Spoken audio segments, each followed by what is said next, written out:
Hola María Purísima, ¿qué tal amigos? Buenos días, buenas tardes. Nuevamente por acá. Muchas gracias por conectarse, por compartir este ratito junto a nosotros y obviamente recordarles que estas propuestas de formación católica tradicional siempre quedan los videos guardados, subidos al canal de YouTube de Salve María, donde podrán verlos. Les recomiendo suscribirse al canal para estar ahí atento de todas los videos y programas que se van subiendo. Nuevamente, muchas gracias por conectarse. Vamos a dar inicio a este último breve cursito sobre el infierno, de acuerdo a cómo compartimos este año diversos momentos de formación católica tradicional. Obviamente, de la mano de la Virgen María, siempre nos encomendamos a ella para pedirle su amparo, su auxilio. Ella que es causa de nuestra alegría, auxilio de los cristianos, nos acompañe hoy y siempre. Dios te salve María, llena eres de gracia, el Señor es contigo, bendita tú eres entre todas las mujeres, bendito es el fruto de tu vientre, Jesús. Santa Santa María. María, Madre de Dios, ruega por nosotros los pecadores, ahora y en la hora de nuestra muerte. Amén. Amén. Muy bien, muchas gracias por sumarse. Un saludo cordial a don Alfonso Reyes, allá en la tierra de la Nuestra Señora de Guadalupe, encomendándole también una oración por este servidor y obviamente a todos los que se van conectando o viendo esto a futuro en el canal de YouTube. Muchísimas gracias. Un saludo a Alejandro también, que lo veo conectado por ahí. La propuesta de estos tres últimos encuentros del año tiene que ver con un pequeño libro que se llama El Infierno, lo tengo por acá. El Infierno es un libro pequeñito, pero muy didáctico, muy práctico para su lectura también. Fue escrito por Monseñor de Segur y es un libro de muy bajo costo, se puede adquirir, ¿sí? Por Amazon, por Mercado Libre o por ahí quizás en alguna librería local. No es algo nuevo, es algo que ya tiene varios años y son las últimas ediciones las que están ahora reimpresas, pero obviamente eh, de qué manera tratar este libro, ¿no? O tomarlo como un momento de lectura justamente en este tiempo de Adviento, tiempo de reflexión, tiempo también de hacer un parate en todo lo que va del año y poder meditar la encarnación del Hijo de Dios que va a suceder recordándose en el día de Navidad.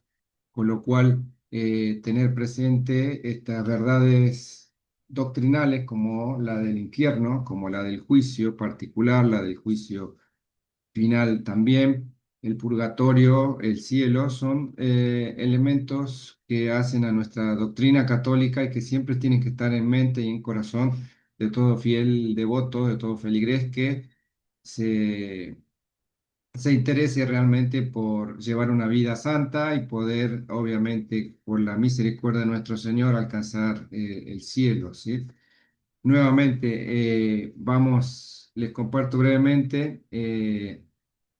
Un breve resumen que le mandé por, por mail a todos los que se suscribieron y por WhatsApp también acá en este grupo.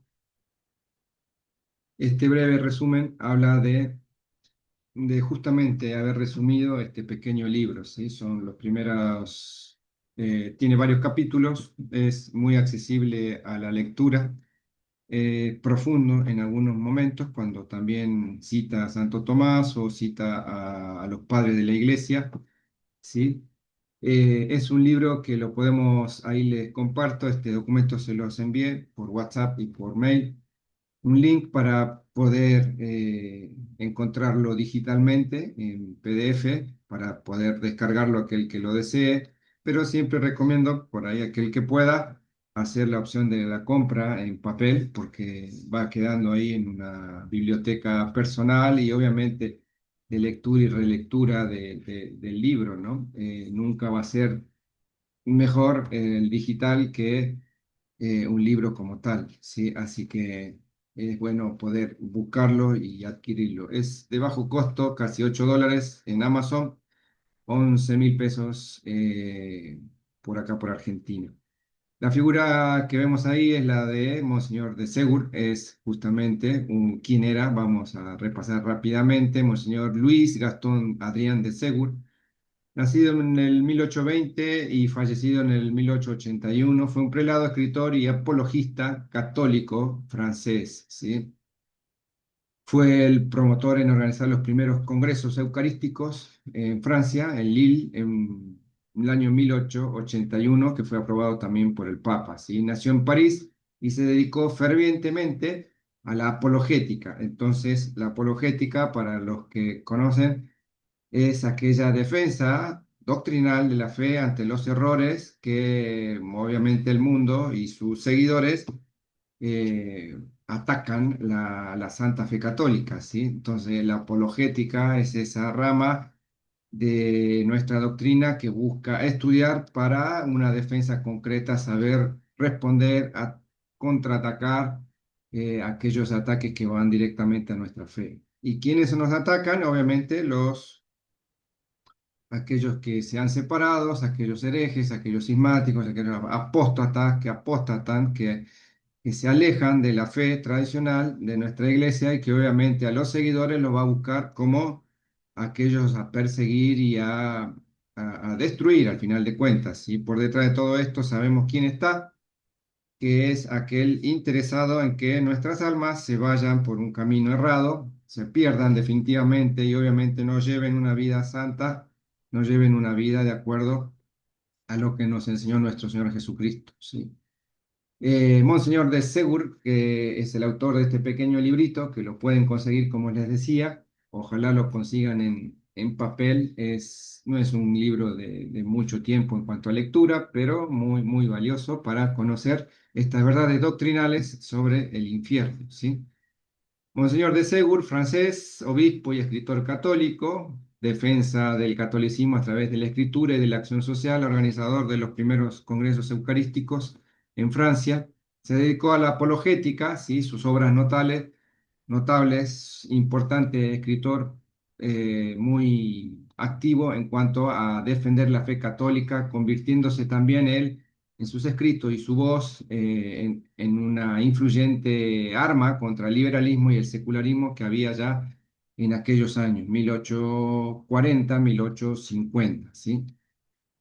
Las obras notables, el pionero eucarístico, como decíamos, organizó en Lille el primer Congreso Eucarístico de Francia, una figura familiar, era parte de una importante familia francesa, ¿sí? Su padre fue militar y escritor Louis-Philippe de Segur, y en resumen, Monseñor de Segur fue un eclesiástico y autor influyente cuya vida y obra se centraron en la apologética católica y la promoción de la constante y profunda devoción eucarística, ¿sí?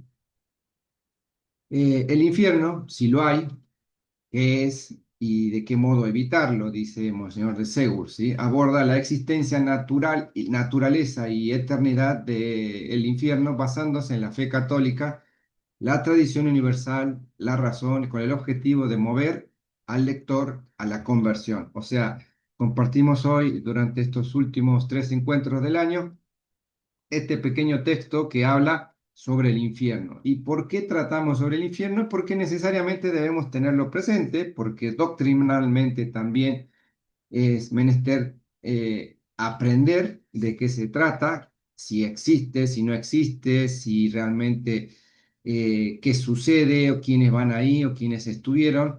Y obviamente buscando, como dice Monseñor de Segur en este pequeño libro, la conversión, ¿sí? Buscando siempre la conversión, convertirse. La palabra convertirse es conversión, o sea, girar hacia otra dirección, hacia otra manera de vivir y obviamente la que se espera y se busca, como Monseñor de Segur con estos libros apologéticos, es seguir a Cristo y buscar la salvación, obviamente dejar el pecado y el mal camino. En este breve resumen que les compartí hay un breve texto capítulo por capítulo, ¿sí? En el prólogo comienza con una anécdota ocurrida en 1837, donde dos jóvenes se preguntaban qué iba a hacer de ellos, ¿sí? Tomando y compartiendo una botella de champán y una buena comida. Y obviamente cuando uno es joven se pregunta qué será de mi vida, ¿sí? ¿Qué será de mi vida si mi vida va por el lado laical, feligrés? No tengo una vocación religiosa y no la veo, pero obviamente puedo desarrollar una vocación a una vida consagrada, ¿sí? Pero si no ese es el caso, a una vida matrimonial, a formar una familia y tal.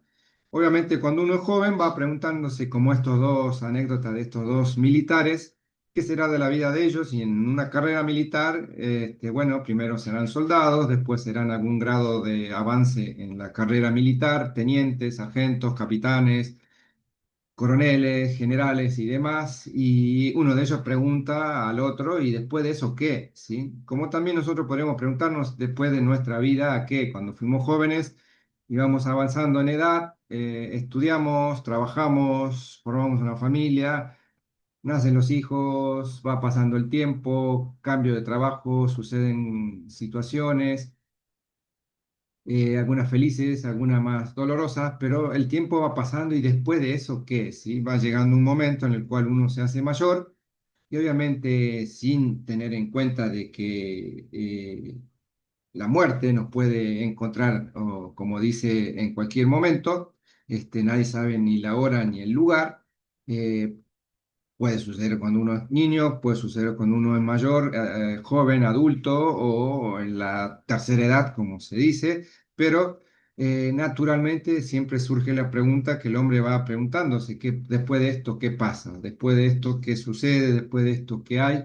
Y en así en la fe también, la fe nos enseña que después de esta vida, creemos, ¿sí? Que hay un juicio, creemos y fundamentamos en nuestra doctrina de la Iglesia Católica, en la enseñanza que recibimos del magisterio, en los textos escritos y dichos expresados por los apóstoles y aquellos que estuvieron cercanos ahí a Jesucristo también. Obviamente con el paso del tiempo vamos preguntándonos y como estos dos, en anécdotas de estos dos generales, después caballeros, después qué va a pasar, ¿sí? Y justo le preguntan a un cura, después de esto, ¿qué pasa? ¿Sí? Después de esto le dice, van a morir. Después de vuestra muerte compareceréis delante de Dios y seréis juzgados. Y si continuáis haciendo lo que habéis hecho, seréis condenados. Iréis al fuego eterno del infierno y ahí es lo que pasará después, ¿sí? Obviamente nuestra fe también nos dice de qué pasa después de nuestra vida, qué pasa en el momento de la muerte, qué pasará después con nuestra persona, ¿sí? Al morir seremos juzgados, dice el libro, como enseña nuestra iglesia, ¿sí? Nuestra fe, nuestra tradición. Y uno de ellos se reía continuamente de qué va a pasar con esto, vamos a seguir en esta vida y disfrutemos mientras la tenemos y tal, ¿sí? Es una pequeña anécdota que hace introductoria. En el libro analizando ya el primer capítulo, se pregunta si hay realmente un infierno, ¿sí? Si realmente esto existe, ¿sí? El primer capítulo de este librito que compartimos establece la certeza basándose en cuatro grandes argumentos, ¿sí? La creencia universal de la existencia del infierno, la imposibilidad, o sea, es imposible que haya sido una invención humana, que haya algún hombre que haya inventado esta cuestión, la revelación divina como otro argumento fundamental y los testimonios históricos de algunos condenados, ¿sí? Entonces, recordando a Monseñor Segur, inicia este término, esta exposición, realmente diciendo hay un infierno, realmente existe un infierno y es la creencia de todos los pueblos en todos los tiempos, ¿sí? Es una verdad de sentido común universal, ¿sí? Se halla en algunos libros escritos antiguos mucho antes de Moisés, cerca de 3.500 años de la edad cristiana, ¿sí? O sea, del nacimiento de Cristo nuestro Señor. Ya en el Antiguo Testamento, en el libro de los Números, en su capítulo 16, que relata cómo Cor, Datán y Abirón fueron tragados vivos por el infierno, ¿sí? y un fuego eterno devoró a 250 rebeldes. En el Deuteronomio, uno de los primeros 5 libros de la Biblia, del Antiguo Testamento, el Señor declara que el fuego de su cólera penetrará hasta las profundidades del infierno. ¿Sí? En el libro de Job, profético, lo llama la región de las tinieblas, donde reina el horror eterno. ¿Sí? 1000 años antes de Cristo, David, el rey David, en los Salmos, en los escritos de Salmos, habla de que los pecadores sean arrojados al infierno. ¿Sí? Salomón, en su libro de Sabiduría, también describe la desesperación de los condenados, quienes dicen: he aquí lo que dicen en el infierno. El profeta Isaías también habla de un fuego devorador y las llamas eternas. Daniel habla de algunos que resucitarán con un oprobio que no acabará nunca. San Juan Bautista predicó también de la existencia del fuego inextinguible. ¿Sí? Entonces, Monseñor de Segur empieza redactando que no es una verdad antigua, ¿sí? Es una verdad antigua, presente en 3500 años para atrás. El paganismo también lo tiene presente, ¿sí? La antigüedad pagana, o sea, sin la fe.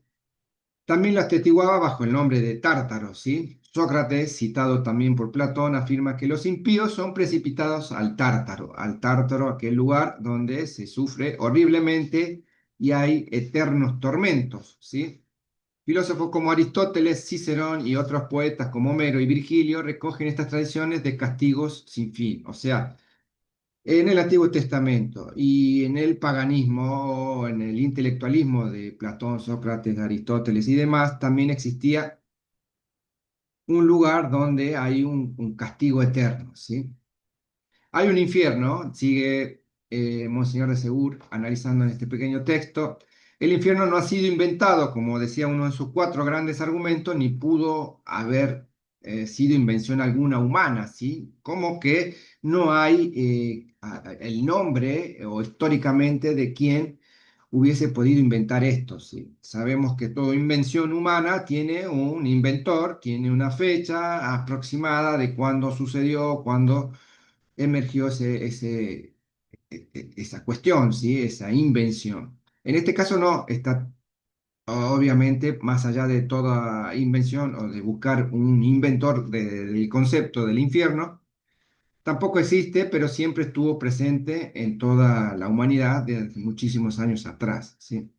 Hay un infierno, dice, Dios mismo nos ha revelado la existencia del infierno como tal. El Antiguo Testamento, como leímos recién, ya habla de la existencia del infierno. Nuestro Señor Jesucristo lo confirma solemnemente y habla de él 14 veces en el Evangelio. 14 veces nuestro Señor nombra un lugar donde hay condenación, ¿sí? Cristo enseña que si la mano o el ojo, el pie son ocasión de pecado, te lo debes cortar y arrancar porque más vale entrar en la otra vida con un ojo menos, con un pie o una mano, que ir con los dos al infierno. ¿Sí? Palabras de nuestro Señor Jesucristo.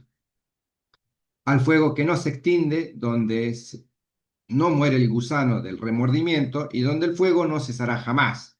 ¿Sí? También nuestro Señor 14 veces en otro punto dice, habla de el horno del fuego, donde habrá llanto y rechinar de dientes. En el juicio final la sentencia será: apartaos de mí, malditos, e id al fuego del eterno, y aquellos que sufrirán eternamente ese suplicio, ¿sí? Los apóstoles también repiten la enseñanza con San Pablo, habla de la venganza de Dios en la llama del fuego, que lleva a las penas eternas. San Pedro dice que los pecadores precipitados en los suplicios del Tártaro, ¿sí? De aquel concepto que ya venía de la antigüedad. San Juan relata la condenación al abismo abrasado de fuego y azufre, noche y día por todos los siglos de los siglos, como dice el escritor, ¿sí? Si realmente hay un infierno, como nadie ha vuelto de ahí, ¿sí? Y hay algunas anécdotas detalladas en este pequeño texto, algunos comentarios relevados por Monseñor de Segur que compartimos. En este texto resumen, les comparto, ahí están detallados varios, pero quería destacar este de San Bruno. Si ustedes conocen la anécdota de San Bruno, ¿sí? Famoso doctor de la Universidad de París, había muerto y en sus exequias, o sea, ahí en el momento del velatorio y demás, este sabio doctor que había acabado de fallecer, también estaba presente Bruno, ¿sí? Futuro San Bruno, ¿sí?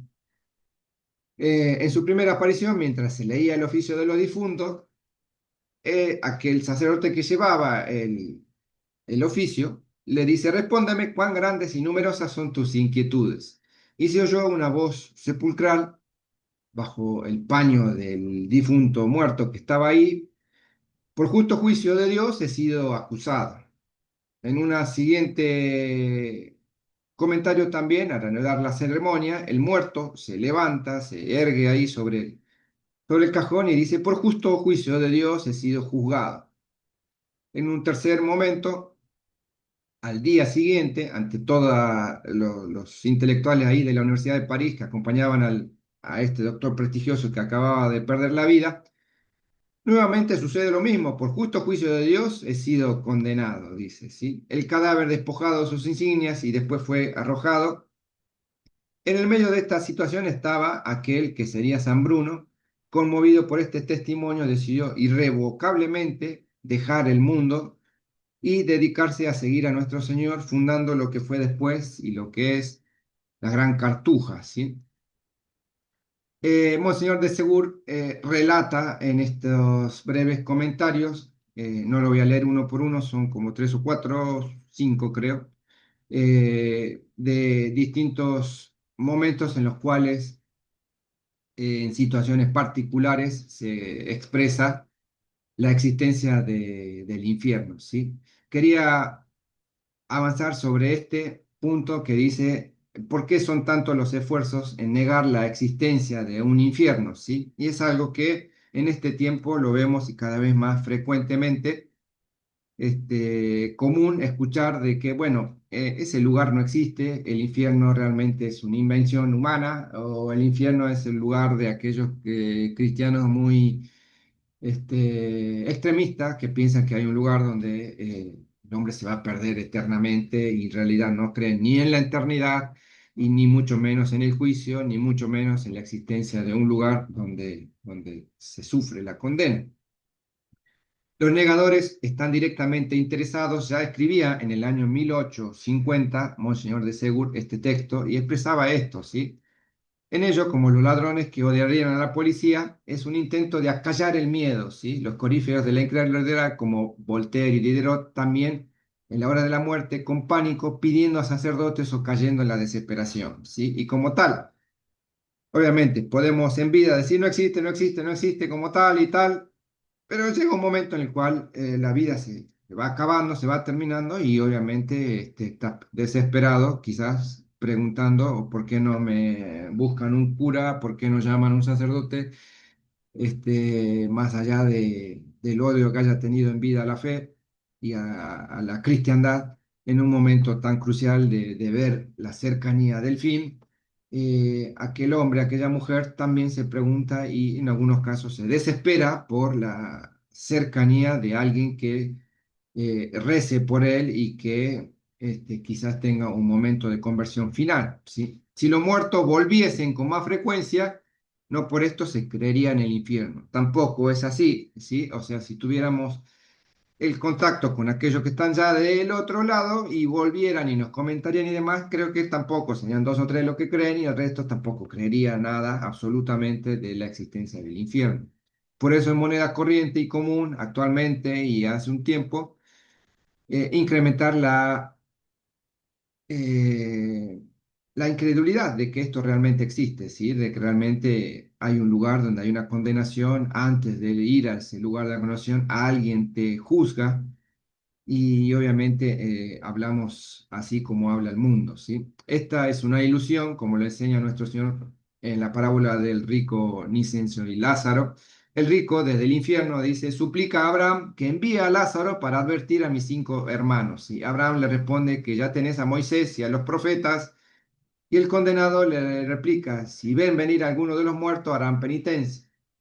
La respuesta final de Abraham Si no escuchan a Moisés y a los profetas, tampoco creerán en la palabra del que haya vuelto del lado de los muertos, ¿sí? Entonces también, por más que aparezca alguno y nos diga realmente existe o no existe y tal, tampoco le creeremos, ¿sí? Como ya en este texto se va detallando, ¿sí? En el capítulo 2 de este pequeño libro, El infierno de Monseñor Segur, se explica qué es realmente el infierno. El autor destaca las nociones populares supersticiosas, advirtiendo que el infierno es de un modo muy distinto, modo y de diversa suerte temible, ¿sí? El infierno consiste, ante todo, en la espantosa pena de la condenación.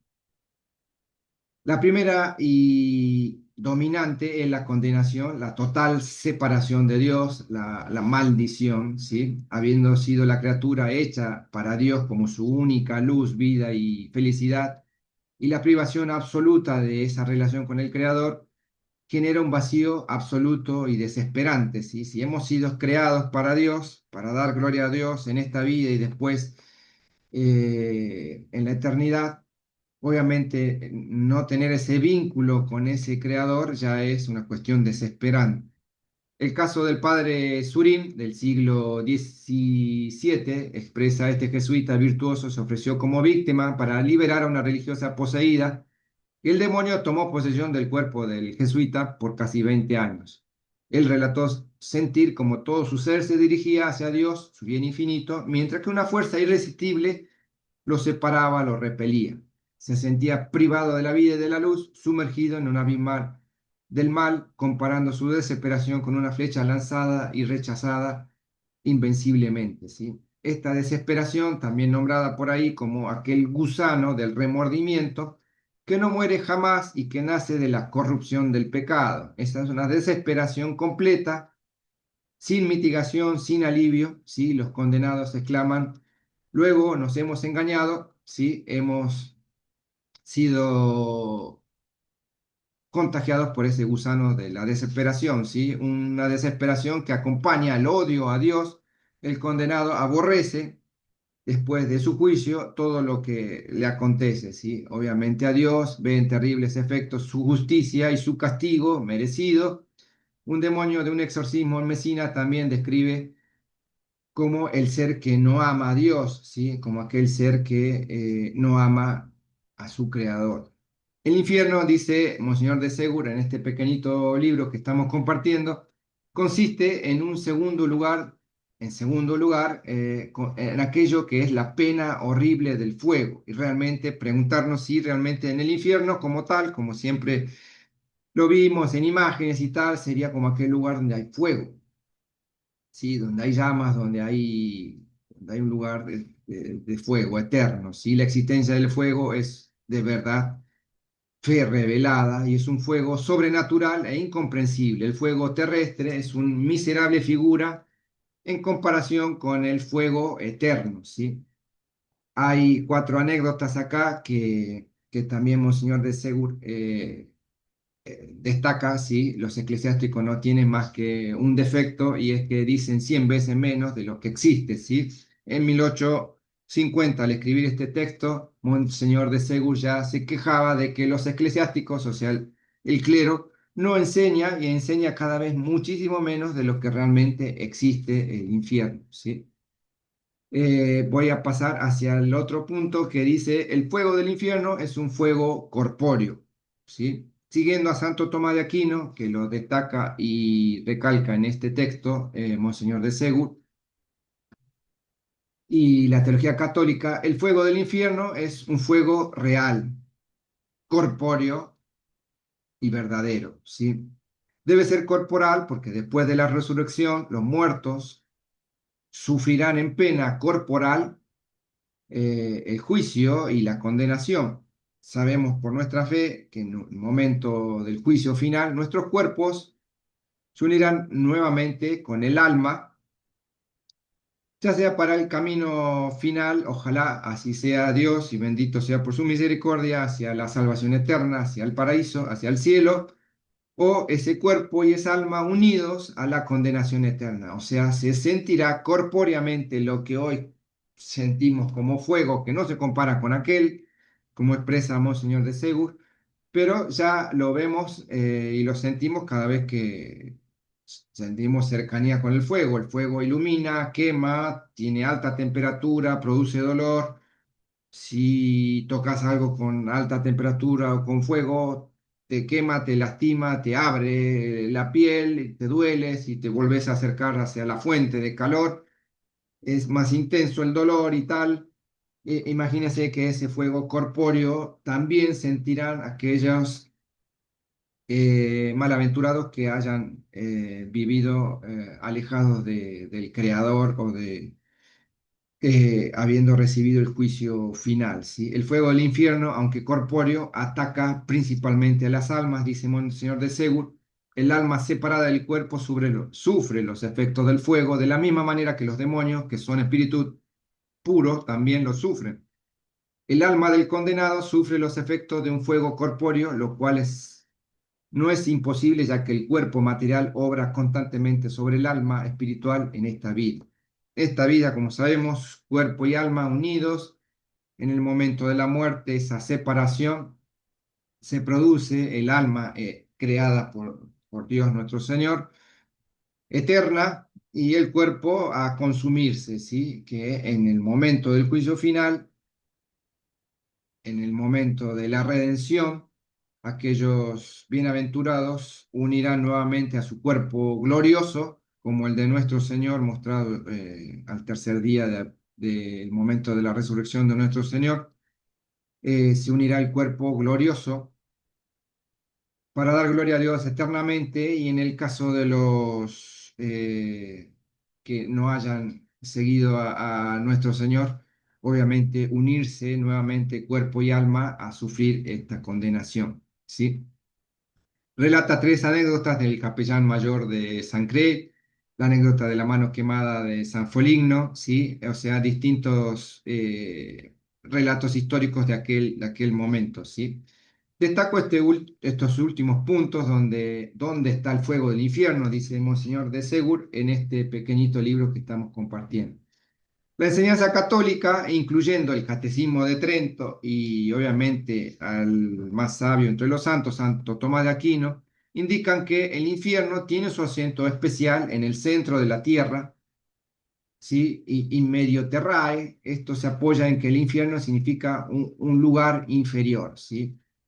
Empezamos a ver si realmente dónde estará geográficamente o si existe realmente esto y demás. Algún dirá, bueno, está totalmente loco, está diciendo dónde estará el fuego del infierno, si realmente quedan tal o cual coordenada. El alma de Cristo, sí, descendió el Viernes Santo al corazón de la tierra para manifestar su triunfo de los condenados y a Satanás también, sí. Los geólogos describen el centro de la tierra como un inmenso océano de fuego y azufre. Geológicamente se describe, se estudió, se conoce que es así. El planeta tiene en el centro un inmenso núcleo de ardiente, ¿sí? Este fuego sobrenaturalizado por la justicia divina no consume, sino que todos los condenados serán salados en ese fuego, ¿sí? Penetrados como la sal conserva la carne, ese fuego abrasador también penetrará a cada uno de estos, ¿sí? El fuego del infierno es un fuego tenebroso. En la visión de Santa Teresa también destaca el autor, Monseñor de Segur, nuestro Señor llamó al infierno tinieblas exteriores. Santo Tomás, apoyándose en San Basilio, enseña con claridad que el fuego será separado de su propiedad de quemar, ¿sí? En el centro de la tierra el fuego será sombrío, oscuro, como todo un lugar lleno de humo. Y acá Monseñor de Segur redacta la visión de Santa Teresa de Ávila, ¿sí? Nuestro Señor le permitió entrever el lugar que le estaba preparado si hubiese persistido en sus inclinaciones mundanas. Santa Teresa de Ávila, doctora de la Iglesia, ¿sí? Santa Teresa vio la entrada como un callejón muy largo y estrecho, a manera de horno bajo y oscuro, ¿sí? El lugar era de sucio, pestilente, fue metida por una concavidad estrecha en la pared, el peor tormento que era el fuego corporal, que era peor que los dolores más graves que había sufrido terrenalmente, sino el agonizar del alma, un apretamiento y una aflicción tan sensible y desesperada, ¿sí? No había luz, sino tinieblas oscurísimas, lo que causaba una pena era visible. Concluyó que al quemarse en la tierra es muy poco en comparación al fuego que hay allá. ¿Sí? Santa Teresa expresaba esto. El fuego que vemos que quema en esta tierra es muy poco comparado con la visión que nuestro Señor le otorgó a esta Santa Teresa. ¿Sí? La visión le sirvió para perder el miedo a las tribulaciones de la vida y para sentir una pena grandísima de que las almas se condenen, ¿sí? Obviamente, aprender sobre el infierno no es algo anecdótico, sino obviamente buscar la conversión, buscar que si realmente estamos viendo que nuestro Señor lo nombró 14 veces en los evangelios, que los santos profetas, Abraham, Moisés, Daniel, Job, nombraron la existencia del infierno, que el mundo pagano, Aristóteles, Platón y tal, también estudiaron y se expresaban sobre la existencia de un lugar, el Tártaro, donde había una condenación eterna.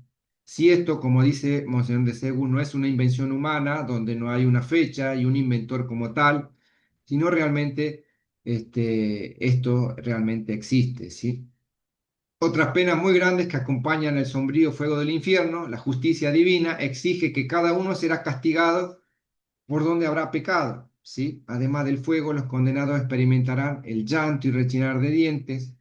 En esto quería volver a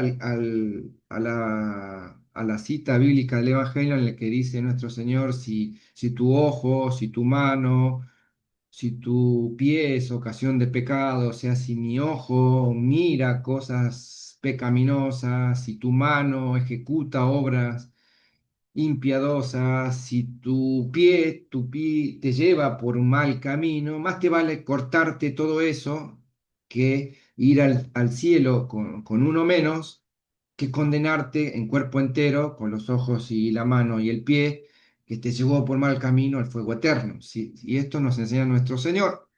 Entonces realmente aquel ojo que ve, aquella lengua que habla además, aquel camino que sigo, aquella mano que obra cuestiones erradas, ¿sí? Realmente hay algo ahí que tener en cuenta, ¿sí? Sí, y buscar la conversión, aprovechar este tiempo de Adviento, tiempo de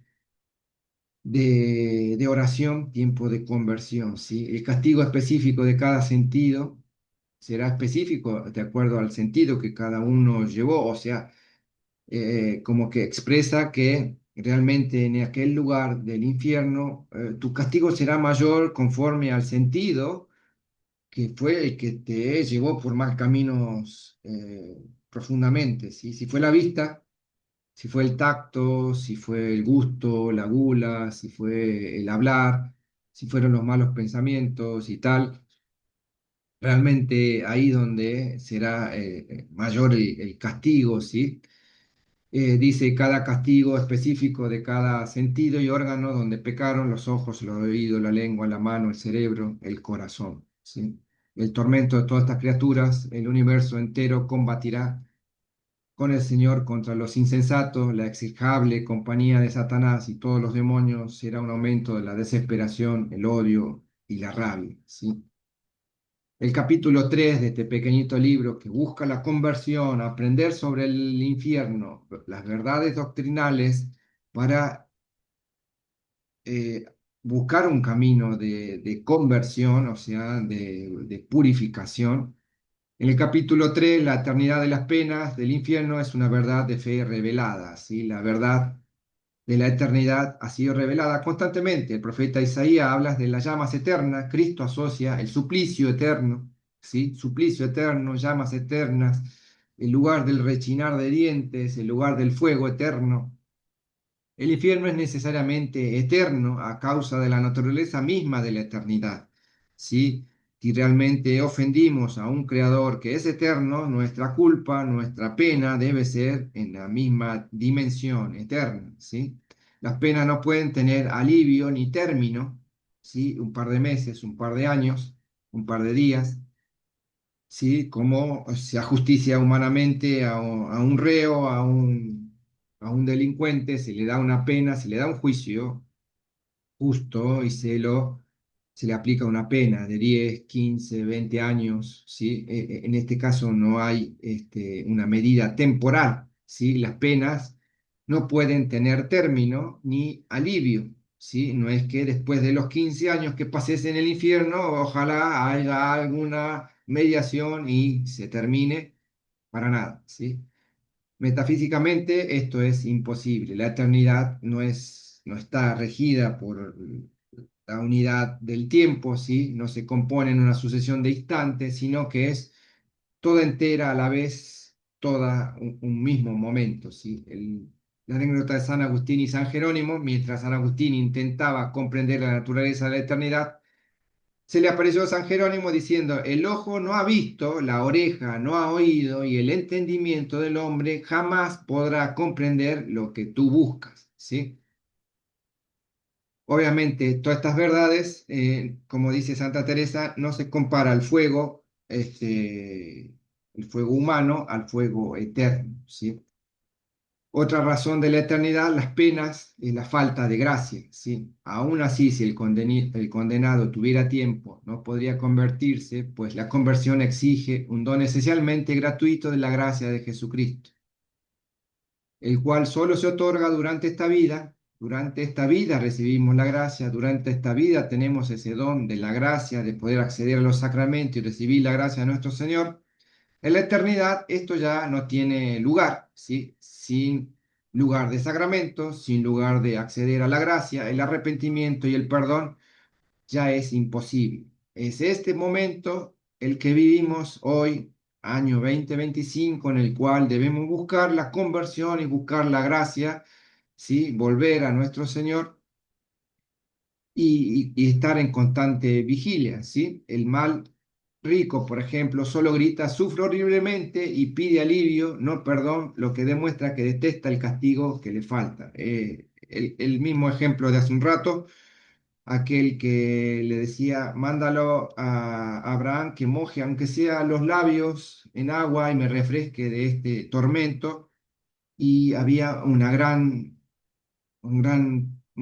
distancia entre unos y otros, pero que estaban los condenados ahí sufriendo la eternidad, ¿sí? La tercera razón de la eternidad de las penas, la perversidad de la voluntad de los condenados. Al momento de la muerte, la libertad se termina, la voluntad queda inmóvil, eternizada. Por ejemplo, dice Monseñor de Segura, a la muerte de del rey Luis XIV, detenido a las 4:31 al morir simbolizaba también el momento de la muerte del rey francés, el momento en el cual el tiempo se acabó. Tu tiempo va a tener un final. Todos aquellos que estamos compartiendo esto, todos nuestros padres, nuestros hijos, nuestros amigos, todos tenemos una fecha, un día determinado por nuestro Señor en su infinita voluntad de llegar al fin de esta vida, de la temporalidad se acabe, la libertad y como decía Monseñor de Seúl, la voluntad finiquita, se finaliza, ¿sí? San Bernardo afirma que el condenado quiere siempre y necesariamente el mal que ha hecho, siendo un pecado viviente e inmutable. Por tanto, es de rigurosa justicia que un castigo inmutable caiga sobre la perversidad inmutable que está eternamente fijada en el odio y la rebelión contra Dios, el odio y la rebelión contra aquel creador, el odio y la rebelión propiciado por aquel ángel caído y todo su séquito de ángeles dispersos por el mundo para la perdición de las almas, como rezamos en la oración a San Miguel Arcángel, defiéndenos en la batalla, ¿sí? De aquellas que están dispersos por el mundo buscando la perdición de las almas. Si realmente el demonio existe, realmente los ángeles caídos existen, toman la voluntad de las personas humanas y las llevan a la perdición. Si es verdad que Dios sea injusto castigando con penas eternas las faltas de un momento, esto es una objeción antigua, dice San Juan Crisóstomo, ya respondía que Dios no juzga el tiempo empleado, sino la perversidad de la voluntad, ¿sí? la perversidad de la voluntad. Cuán perverso haya sido con tus ojos, con tus manos, con tu lengua, con tu corazón, en buscar el mal, en desear el mal a otra persona y demás, y esa perversión de esa voluntad errada, en pecado, si es juzgada, ¿sí? Además del pecado mortal, que es un ultraje hecho a la santidad infinita de Dios, lo cual confiere una malicia en cierto modo infinita, según enseña Santo Tomás también. La pena eterna de infinita duración responde a la naturaleza infinita de la ofensa. Hemos ofendido con el pecado a un ser infinito, a nuestro Creador, en el cual no tiene un tiempo, no tiene un fin, es eterno, ni principio ni fin, y haber ofendido a esa ofensa también tiene que tener una magnitud eterna, ¿sí?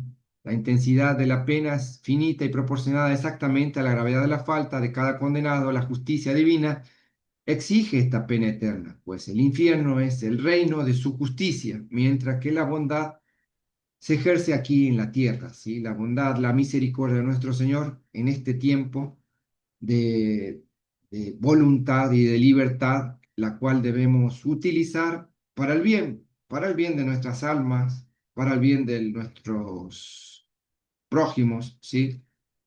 Si sucede lo mismo con los pecados de fragilidad, dice, enseña Monseñor de Segur en este pequeñito libro, que lo pueden adquirir de bajo costo por Amazon, por Mercado Libre, y si no también en el texto compartido hacia ustedes está un link donde pueden bajarlo en modo digital, pero siempre recomendable tenerlo en papel.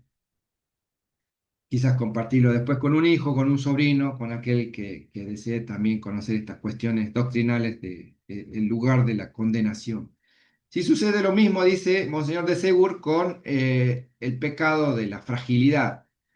Distingue a los pecadores de profesión, las almas perversas, impenitentes, de aquellos que caen por debilidad o fragilidad, ¿sí? Estos últimos no aman el mal que cometen y arrepienten al caer, son más propensos a la misericordia, ¿sí? Dios, que no rechazaré jamás al que venga a mí, aquel pecador arrepentido, hallará secretos de gracia y misericordia para salvar a estas pobres almas en la hora de la muerte, ¿sí? Tener siempre presente ese don de la gracia, de la misericordia de nuestro Señor, con un corazón contrito, humillado, sabiéndose de a quién hemos fallado. El pecado no es más que eso, fallar al designio eterno de felicidad de nuestro Señor, de nuestro Creador. Fallar, decirle, no me importa, no me interesa tu plan, hago el mío. En este tiempo he sido joven, en este tiempo adulto, en este tiempo, de acuerdo a mi vocación y profesión, decido fallar, decido errar a la voluntad, errar el camino. Y necesaria esa conversión, necesaria ese corazón contrito y humillado. Todo hombre que muere en pecado mortal es condenado eternamente, ¿sí? ¿Quiénes son los que siguen el camino al infierno? Los pecadores, destaca Monseñor de Segur, que siguen el camino de la perdición, que es ancho y cómodo, ¿sí? Sin embargo, es estrecha el camino y dificultoso que lleva a la vida, ¿sí? Aquello que no resulte cómodo, a gusto y demás, es símbolo también de preguntar si realmente voy por el buen camino. Quienes abusan de la autoridad y arrastran a otros al mal, quienes más están en este camino, dice Monseñor de Segur, corruptores públicos, publicistas impíos, profesores de ateísmo, escritores sin conciencia que hacen de los prosélitos un hijo del infierno doblemente peor que ellos. Quienes van por el mal camino, los orgullosos, duros y sin corazón, los egoístas y ricos depravados que olvidan a los pobres, los avaros, usureros que olvidan a Cristo al amontonar oro mediante injusticias, los voluptuosos que hacen de su vientre su Dios, la gula, las almas mundanas, frívolas y frías que viven sin piedad, sin sacramentos y que a Cristo dirá, no los conozco. Apartados de mí, tibios, apartados de mí, es la palabra de nuestro Señor, ¿sí? Vayan allá al fuego eterno, ¿sí? En cambio, los otros vengan conmigo a disfrutar la eternidad, ¿sí? No los conozco. Imagínense escuchar esas palabras de nuestro Señor en el momento del juicio, que me diga a mí personalmente, Alejandro, Jimena, don Alfonso, no te conozco. Terrible, ¿no? Y vamos a pasar todos por ese momento, no hay que tener la menor duda, ¿sí? Aquellos que van por el mal camino, también los de falsas conciencias, que cometen confesiones y comuniones sacrílegas, ¿sí? Recibir sacrílegamente el Santísimo Sacramento, no prever la confesión o estar en estado de gracia para recibirlo como corresponde, ¿sí? Recibirlo impíamente, en una actitud corporal también errada, los sectarios de la francomasonería y de las sociedades secretas, dice Monseñor de Segu finalmente. Si hay certeza de la condenación de alguno, a quien se ve morir mal. No, realmente dice aquel que vemos que se está muriendo, no tenemos la certeza de que sí, ese tipo es infeliz y vivió haciendo tanto daño y mal, tenemos la certeza que está realmente ahí condenado, ¿no? La condenación de un individuo es un secreto de Dios, dice Monseñor de Segur, aunque la probabilidad sea horrible. Queda un misterio impenetrable lo que sucede entre el alma y Dios en ese último instante supremo, ¿sí? La Iglesia no permite pronunciar como cierta la condenación de nadie, excepto de Judas y de algunos casos revelados, ¿sí?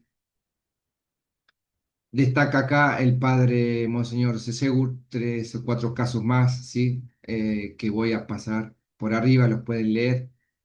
Lutero realmente en el infierno, ¿sí? La visión de la beata Serafina Micheli, Lutero realmente está en el infierno, ¿sí? En este link que les comparto, no lo voy a hacer por una cuestión de tiempo, pueden picar ahí, hacer clic y ver el relato de la visión dada por nuestro Señor a esta beata, camino en santidad Serafina Micheli, nacida en 1849 y muerta en 1911, ¿sí? Que realmente ella misma vio en esa visión otorgada por nuestro Señor a Lutero en el infierno.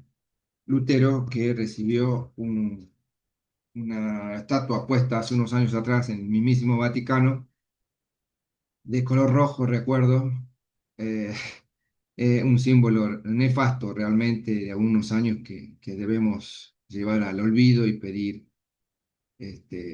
perdón, ¿sí? Por último, les comparto 10 preguntas fundamentales tomadas de este pequeñito libro, ¿sí? Estas preguntas y respuestas permiten comprender la temática central de este pequeñito libro que hemos compartido, ¿sí? Históricamente, ¿qué evidencia presenta Monseñor de Segur sobre la existencia del infierno? Lo hemos repasado rápidamente, ¿sí? 3.500 años de paganismo, algunos textos claros y palabras de los profetas y tal, entrando después a los 14 versículos en los cuales nuestro Señor Jesucristo nombra al infierno como tal, como la existencia de un lugar de condenación. Y si nuestro Señor lo expresa, como nosotros hoy en estos tiempos podemos dudar de que realmente existe. Sin embargo, vamos a ver rápidamente que algunos pensaron o desearon que el infierno no existía o estaba vacío. ¿Cómo confirmó nuestro Señor la doctrina del infierno? ¿Cuáles son sus características reveladas? Este es un breve texto para poder releer y ojalá estudiar. Y cuando digo estudiar es poder leerlo en una sintonía de meditación, buscando entender, buscando también, obviamente, como en el libro el autor lo expresa, un libro escrito no a términos publicistas, sino a términos de conversión, ¿sí? De buscar la conversión, de saber que esto es real, existe y que debemos evitarlo. ¿El fuego del infierno es material o solo espiritual? ¿En dónde está? ¿Qué otras penas existen en el fuego? La separación de Dios fundamental que rige a los condenados. ¿Por qué la razón teológica es imposible que las penas del infierno no tengan fin? ¿Sí? Porque hemos dicho y compartido la pena no tiene tiempo porque hemos pecado, ofendido a un ser creador eterno, ¿sí? Entonces no puede tener una mitigación, un par de años ahí y después salís, es algo fuera de lugar. ¿Qué se puede decir de la voluntad del condenado y la capacidad de arrepentimiento? Es un secreto que queda muchas veces ahí en el momento justo de la muerte, en el cual la libertad y la voluntad se acaba, se finiquita y pasamos al momento del juicio personal con nuestro Señor. La existencia de la condenación del individuo puede demostrarse, no hay, sino más bien aquellas visiones de nuestro Señor, a Santa Teresa de Ávila, a la Beata Serafín, que lo pueden ver en detalle ahí. A modo de conclusión, el tratado de este libro del infierno sí sistematiza rigurosamente la doctrina católica en un escrito apologético, ¿sí? Como destacaba siempre a Monseñor de Segur, ¿sí? Buscando entender el lugar de la condenación, del fuego eterno, de que es un fuego que se va a vivir corporalmente, pero que no es como el fuego humano, terrenal que vemos o que podemos encender una vela, un fuego para hacer una comida, o calentarnos en una hoguera. Es un fuego distinto. Santa Teresa también lo vio en su visión. A modo práctico, y finalizando, la enseñanza del infierno no debe ser motivo de desesperación, para nada. No debe desesperarnos esto, sí nos debe ocuparnos. En vez de preocuparnos, ocuparnos en aprender estas cuestiones de manera tal de que poder evitar y enseñar a otros de que realmente existe un lugar de condenación. Si nuestro Señor, los profetas, nos enseñaron que esto realmente va a existir y está existiendo y hay un lugar donde el condenado por propia voluntad en este tiempo, por voluntad y uso de su libertad, de aquel ser creador que les dio estas facultades, decide pecar, decide errar el camino con sus sentidos, con su vista, con sus ojos, con sus manos, con su corazón, con su pensamiento.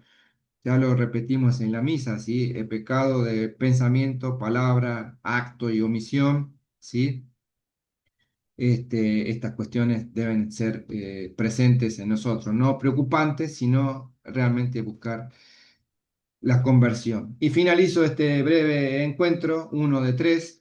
Este será el primero de los últimos dos encuentros que nos quedan para terminar este año. Agradecido por la compañía de todos ustedes en acompañarme, en poder motivar también con su donativo a la adquisición de este tipo de libros y después compartirlos con ustedes, los resúmenes, las presentaciones. Gustoso también de sus oraciones con este servidor, que en muchos casos algunos me hacen llegar y que estoy siempre agradecido. Nuevamente finalizamos con aquella que es nuestra causa de alegría, la más excelsa criatura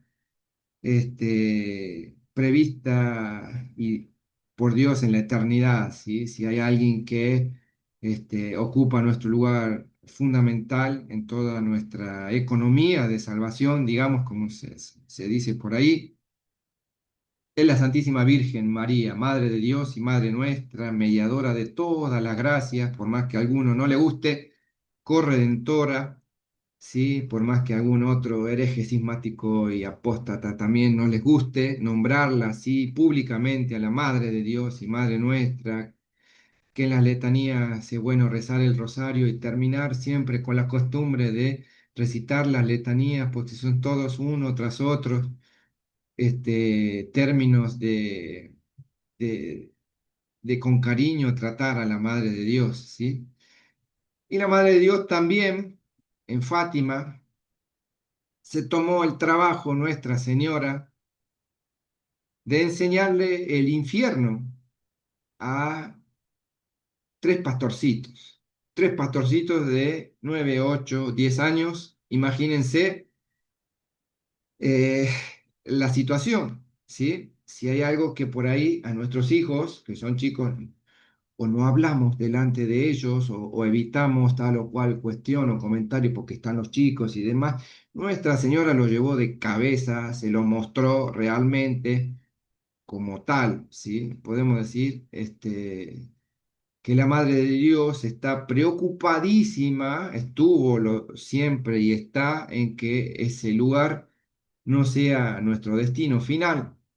Y si así lo mostró a ella, a estos pastorcitos, debemos también tenerlo presente, ¿sí? La Virgen de Fátima, el 13 de julio de 1917, en su tercera aparición, según contó Lucía, abrió de nuevo sus manos, el haz de luz que de ella salía parecía penetrar la tierra y vimos como un mar de fuego mezclados en el fuego, los demonios y las almas, como si fuesen brasas transparentes, negras o bronceadas, relata Lucía, con forma humana, que se movían en el fuego llevados por las llamas que de ellas mismas salían, juntamente nubes de humo cayendo hacia todos lados, así como caen las chispas en los incendios, sin peso ni equilibrio, entre gemidos de dolor y desesperación que horrorizaban y hacían estremecer de pavor.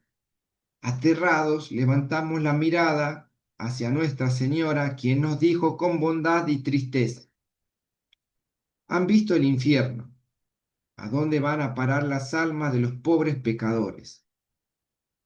Cuando recen el rosario, Nuestra Señora expresó: digan después de cada misterio: oh Jesús mío, perdona nuestra culpa, presérvanos del fuego del infierno, lleva al cielo a todas las almas y socorre especialmente a las más necesitadas de su misericordia.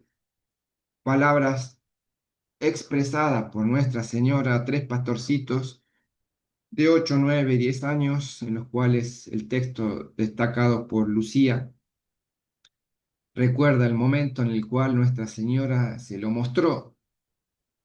Y más allá de mostrárselo y de estar asombrado de situación visualizada, Nuestra Señora se ocupó de enseñarle esto que debemos repetir en cada vez que rezamos nuestro rosario, ¿sí? Digan después de cada misterio: oh Jesús mío, perdona nuestras culpas, presérvanos del fuego del infierno. Nuestra Señora habla de la existencia real del infierno, ¿sí? Lleva al cielo a todas las almas y socorre especialmente a la majestad de tu misericordia.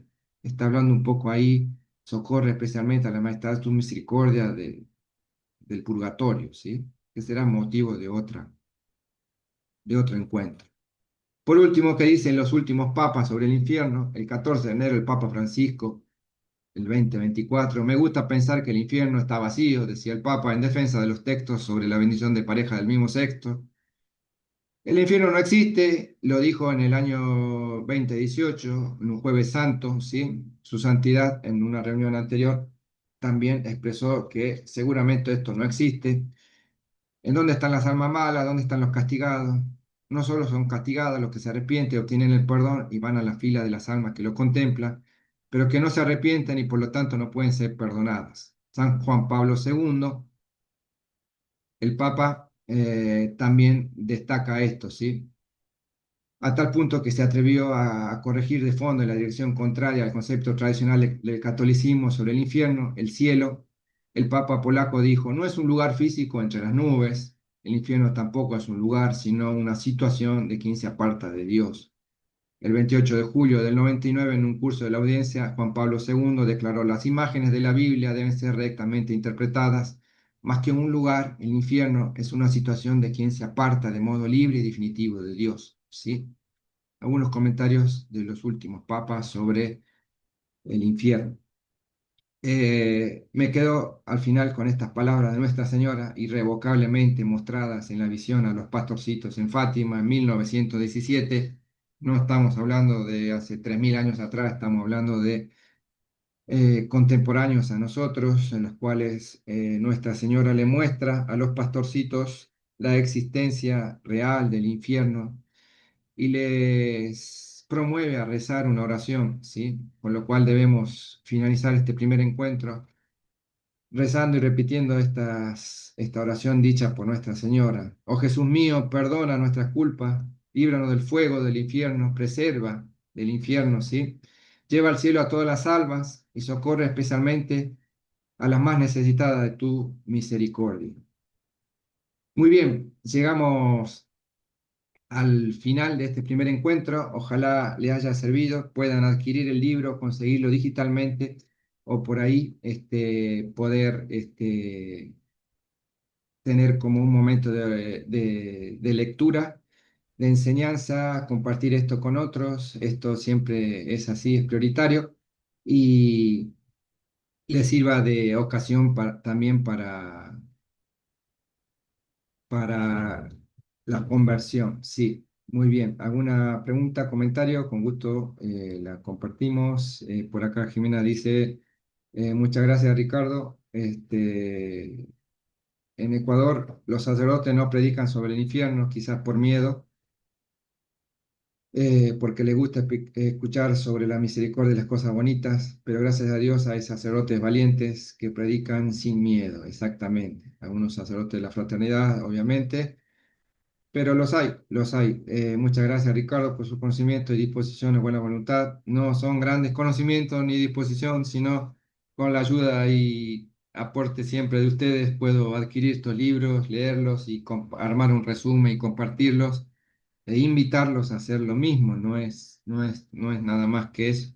Es buena voluntad y cariño para quienes deseo que también puedan seguir a Cristo santamente, ¿sí? Morir piadosamente, como decimos siempre en la oración a San José, y poder tener esto como motivo, no de desesperación, al contrario, como motivo de conversión constante, conversión, buscar siempre el deseo y mantener vivo el deseo de ser santos, ¿sí? Debemos ser santos. No vamos al cielo si no vamos santos, con lo cual el deseo de santidad no es algo ajeno ni exclusivo del clero, ni mucho menos, ¿sí? Vos, yo, todos nuestros hijos y tal. Debemos buscar todos los días la santidad, el deseo de ser perfectos como nuestro Señor nos enseñó, ser perfectos como el Padre es perfecto.